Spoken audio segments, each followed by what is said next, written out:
Hey, what is up guys? This is Nishi from MST.TV here, back with another Market Watch episode. So today I was going to talk about some of the stuff from Legacy of Destruction, but I think there's some other more important cards for us to talk about first.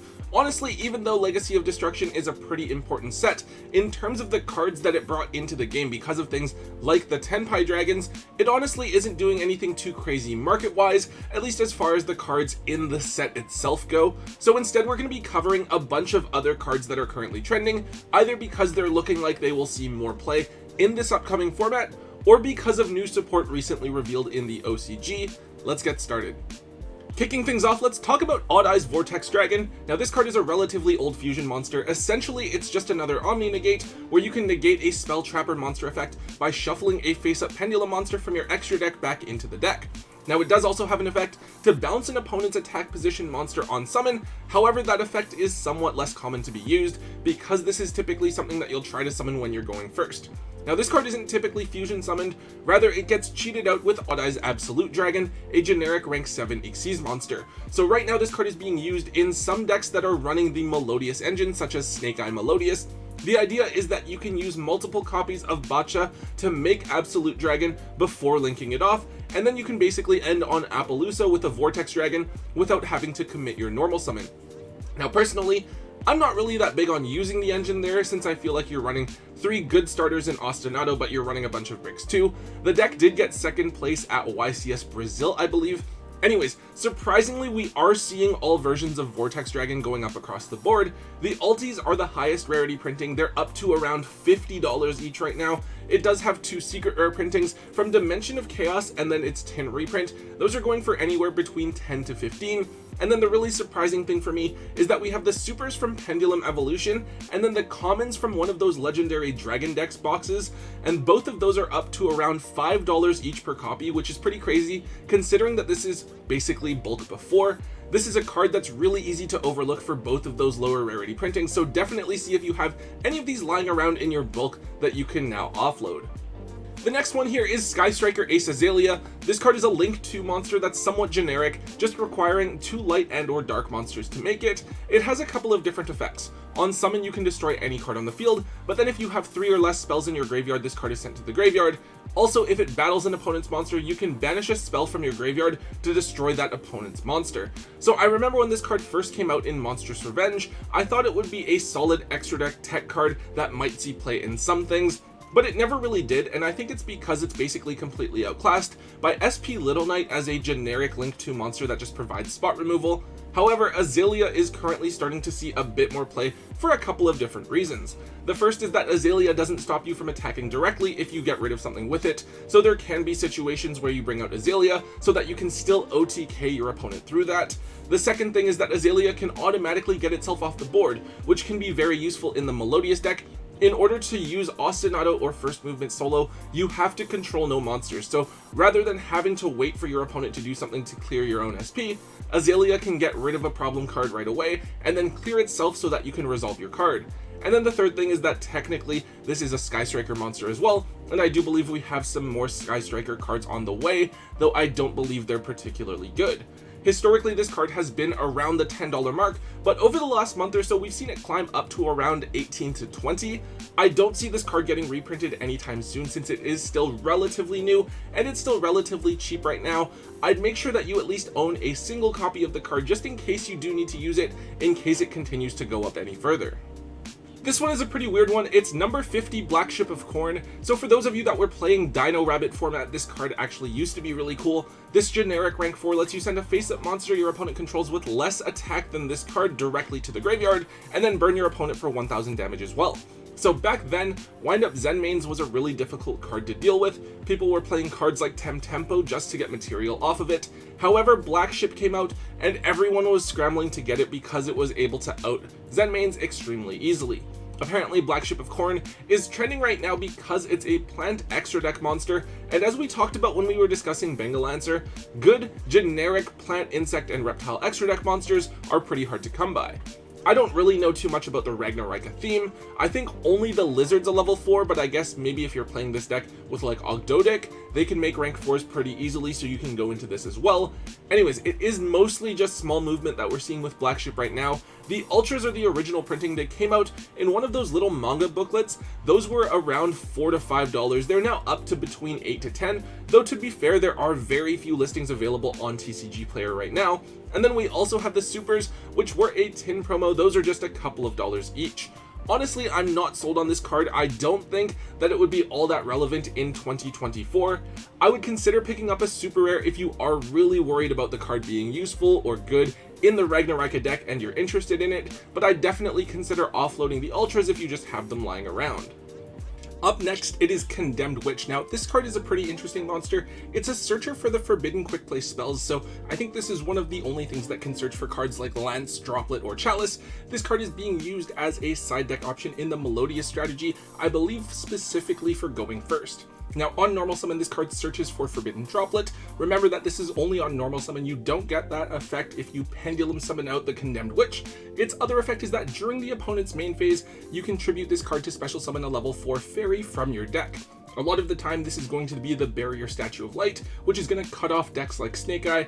However, if you are playing against Voiceless Voice and you just want to side in Witch because you want access to Droplet, you can still special summon out something like Aelia, which is going to make it a lot harder for your opponent to interact with your board. Now, Condemned Witch did get a couple of different low rarity printings, one in Maximum Gold, and then it got another one in one of the God Card starter decks as well. However, it is just the original secret rares from Soul Fusion that have gone up. These cards were relatively cheap. They went up a little bit because generators were using the card since Condemned Witch is able to bring out Lopter, and then they had cooled off a little bit, but now that they're seeing usage in a pretty solid deck this format, they're now up to anywhere from $8 to $10 each. Definitely a cool card, though we are going to have to wait and see from more than just one tournament's worth of results just how viable this card is and how viable Melodious is, just to determine whether or not that price is realistically going to be maintained. Moving on, we have Chimera, the King of Phantom Beasts. This is a fusion monster that we've talked about several times on Market Watch before. It's one of the key extra deck monsters for the Chimera strategy, as it's able to rip a card from your opponent's hand during the end phase of the turn it's fusion summoned, and you can also banish it to special summon a Beast, Fiend, or Illusion monster from your graveyard. Now, back when Duelist Nexus first dropped, I think a lot of players kind of wrote the Illusion deck off as just being rogue, but when people realized the deck was actually pretty viable, Chimera had shot up to around $20 a piece. However, with the release of Snake Eye and how dominant it was, as well as the other decks that we've had since then, we have seen Chimera cool down to around the $8 to $10 mark for the last half a year or so. Now, however, with Legacy of Destruction, we had a new card come out called Nightmare Apprentice. Basically, it's a monster that can be special summoned by discarding a card, and it searches for any illusion monster on summon, which is pretty insane. Obviously, the card has some massive implications if we do ever get an illusion-based theme in the future, but already it's a big consistency boost for the Chimera strategy at the very least. Because of this, we've seen the Ultras go up a bit again to around the $15 to $16 mark, and then with the quarter century printing, we've seen the listings pulled such that the lowest on TCG Player right now is around $90, but we don't actually have any sold listings above the $70 mark, which is probably a more realistic current price for the card. At any rate, we should expect this card to be reprinted in the 2024 tins, so I wouldn't give too much attention to it. If anything, I think Nightmare Apprentice is probably a better card to invest in. It's currently like a $35 card. I'd probably wait and try to pick it up once it hits around the $25 mark. With Chimera though, I'd probably stay away from it because we do have that reprint that we're expecting coming, aside from a couple of copies if you've chosen to play the deck for yourself. So here's a card that should be somewhat familiar. It's Ancient Gear Ballista. So of course this is an Ancient Gear extra deck card as a Link 2 that requires 2 Earth Machine monsters to make. On summon, this card searches for an Ancient Gear monster, and then it also lets you destroy one of your spell or trap cards to reduce the stats of one of your opponent's monsters. Now, we actually saw this card trending last year because it was an extra deck option in Super Heavy Samurais. They would tech in a copy of Ancient Gear Box so that you could search for Box off of Ballista and then search for another card as well. Now, however, we actually got several new Ancient Gear cards in Legacy of Destruction. They may have gone a bit under the radar since I think they're mostly commons and then one super, but they're actually pretty decent. Not enough to make Ancient Gears top tier, but good support that at least makes the deck better. Now, despite Ballista seeing demand in the past, the card still hasn't had a reprint, Back then, we saw this card peak at $25 to $30 each. It had cooled down to around $5 to $6, but we now see the card all the way back up to $15 per copy.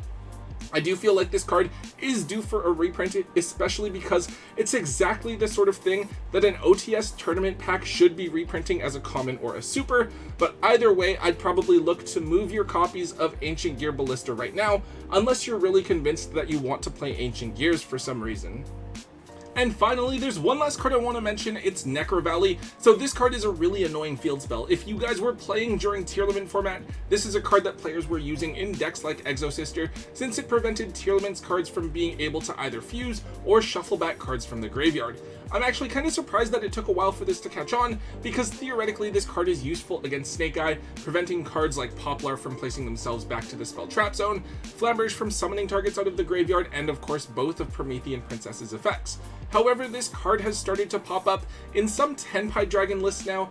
In that deck, they really want to have their field spell out, so I've seen some decks using set rotation to help bring it out, but they're also able to make Ancient Fairy Dragon quite easily, so they have a way to search Necro Valley through the extra deck as well. Now, I don't believe that Necro Valley has actually had a reprint in the last couple of years either, so despite its many printings, it's still a pretty annoying card to find. You do have a lot of options though. You have the high rarity printings like the Ultimate Rare up at $85 to $90, there's a bunch of mid rarities like the Supers and Ultras, the Duelist Saga's Ultras are around $10 to $15 right now, and then you have a bunch of budget common printings, but they're all relatively hard to find because they're so old, so they're all around like $3 to $5. Hopefully Necro Valley does get a reprint that will finally make the card easily accessible, since it's something that players want for something like casual GOAT decks as well, right? But aside from that really hard to pull printing from Magnificent Mavens, its last printing was actually back in 2017. If you guys tried using this card as an anti-meta tech card a couple of years back, see if you still have the card lying around because it has popped up in the format again.